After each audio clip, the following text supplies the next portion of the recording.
What's up guys, Caleb here, and today I'm going to be reviewing the LEGO Ideas Sesame Street set.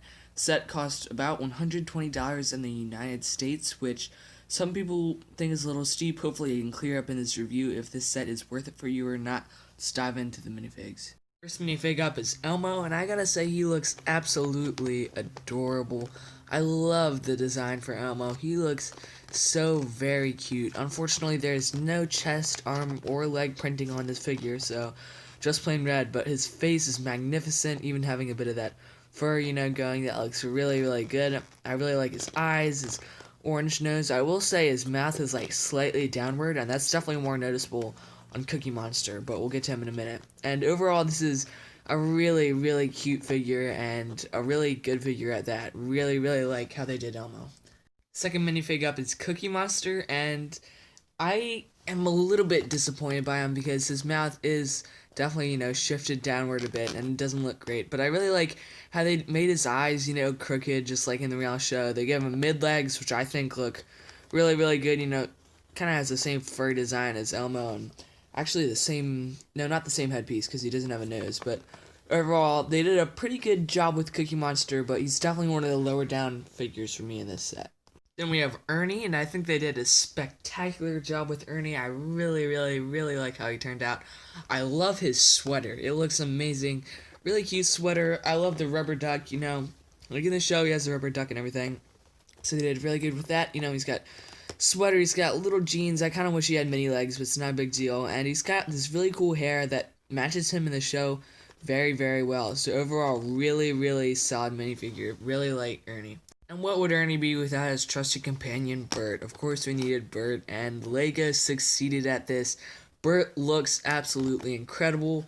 Kind of has the same design as Ernie, but, they're going up the stripes, and that looks really good. They even have, like, a collar that's part of his head, and that looks absolutely incredible. Really, really nice head mold. Love the little unibrow and, hair and everything. He's got midi legs, which is great, and this is an incredible character. Gotta love this character. He looks amazing. Love him. My favorite minifigure in this set is Big Bird. He looks so very cool. He actually has the same arms as the chicken guy in the CMF series. He's got really, really cool leg printing that matches his legs really, really well. He's even got the tail. This entire thing is just one big piece, which I think is really, really cool, and it just sticks on there. It's almost like rubber like. It's really, really interesting. And very, very unique figure. Really, really love how Big Bird turned out, and they nailed this minifigure selection. I do kind of wish we got Grover in the count, maybe even Abby Cadabby, but these are the 5 minifigs we're stuck with, and they're definitely not bad. They are really, really high quality, good minifigures in this set. Well, it's pretty far off from a minifigure. They did include Grover. This looks really cool. We actually has like the BB-8 body piece, which they used for it. It's attached to a green head, a trash can bin, and just sits in there loosely, and that works really, really well. I do like how Grover turned out. The instructions showcase just the minifigures, which I found very, very interesting. It has, information on the actual show, information on the designers, the makers of it and everything. Then has, how the bags go and everything. My least favorite thing with this set is that it's labeled 18 up. I think that's absolutely ridiculous. Like, LEGO should not be putting this as an 18 up set. No 18-year-olds are out there watching Sesame Street right now.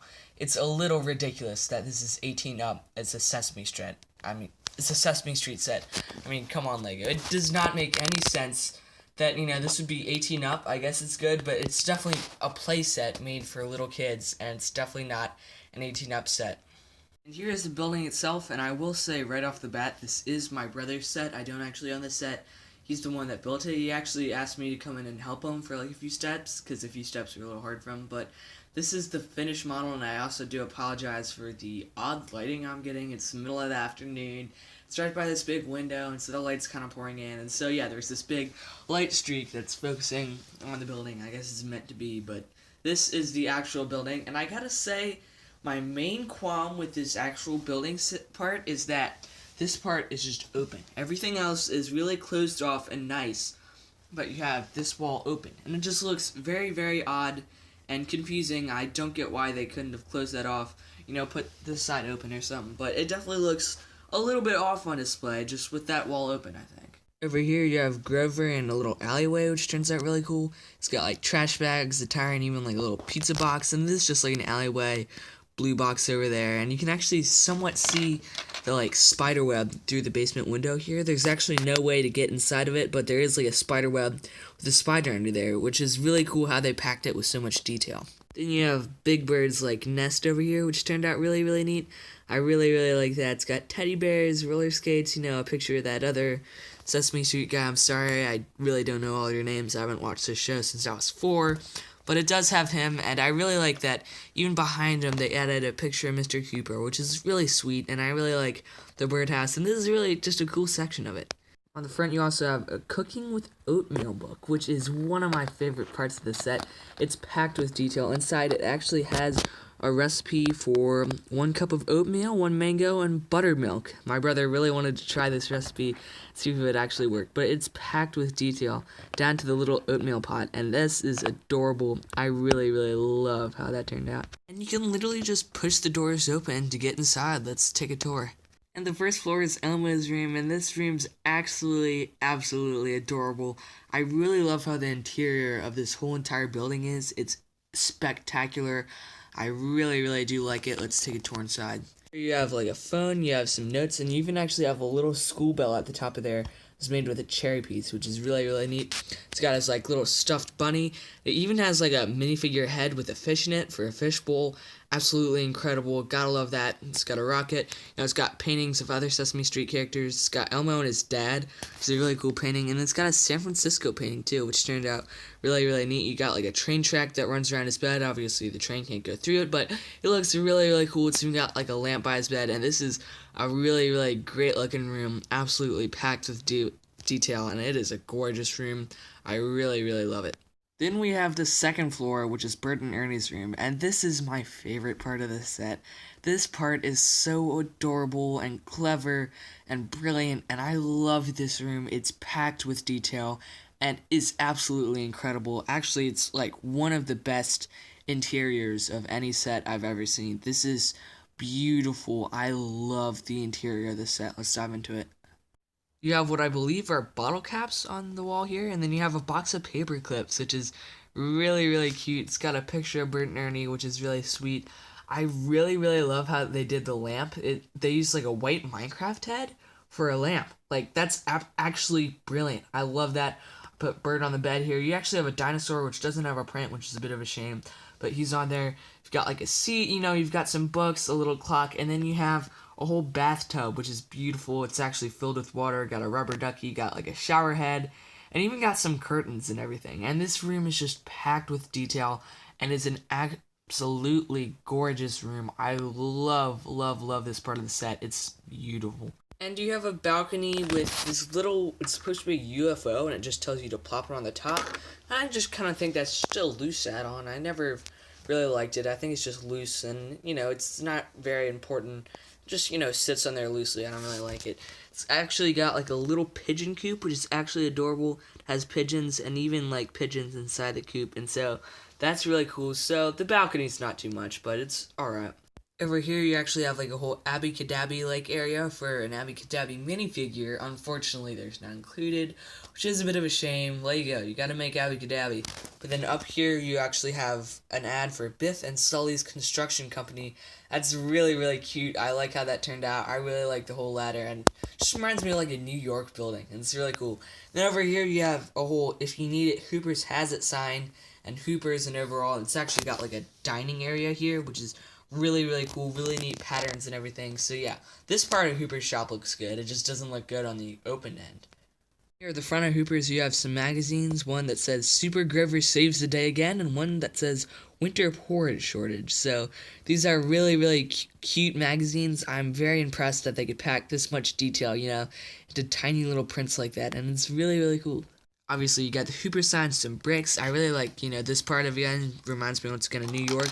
And you can, just open the door up. I do like the doorknob. Let's get inside. First floor is a very, very cramped interior.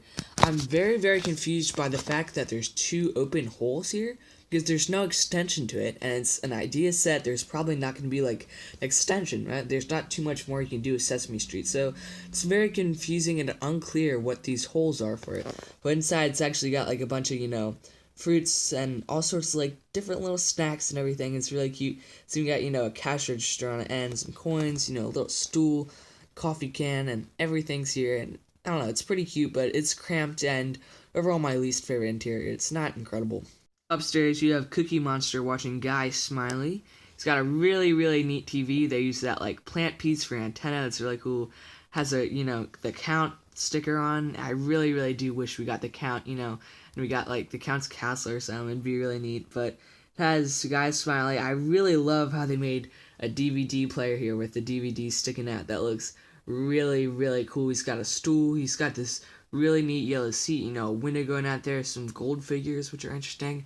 Then on the top, you've got an AC and a bat. So that's pretty much it for Hooper Store. So at the end of the day, should you buy the LEGO Ideas Sesame Street set? I would say, heck yes, probably go for it. It definitely has its faults. This is definitely a play set, right? This is something you're gonna get for a kid who watches Sesame Street to, play with it and build the minifigures and build the building and recognize it. And even for my 12-year-old brother, this was a really cool building experience. It definitely is somewhat reminiscent of, the modular buildings, which is interesting.